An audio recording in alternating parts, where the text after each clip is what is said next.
neighbor is doing weird things that are threatening to me. A few weeks ago, a new neighbor moved in across the street. To my knowledge, it's one guy who is about 40, 50 years old.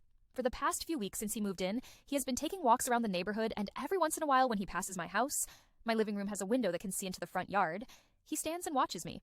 When I go outside to investigate, he just says something to the tune of admiring my shingle work, or stargazing. He has used these excuses before. He never comes directly onto my property when he does this.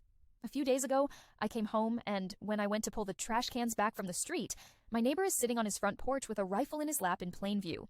I ask him if there is anything wrong, and he just nods at me. I went back into my house and called the police. Now, the spot I called the police from was in my kitchen. The only way to look into my kitchen from a window is if you walked up to my living room window and peered to the left. After hanging up the phone, I turned towards the living room and saw my neighbor about 2 feet away from my window, peering in with the rifle. I run into my room and lock the door. After the police arrive, I tell them what happened, and they told me that since he wasn't pointing a gun at me, that it wasn't a threat. The most they can do is trespass him, but by the time they arrived, he left his house. Yesterday, I came home at around 10 p.m. and found a dead fish in my mailbox. Without any evidence, how can I stop my neighbor from harassing me? Can I get a restraining order against him?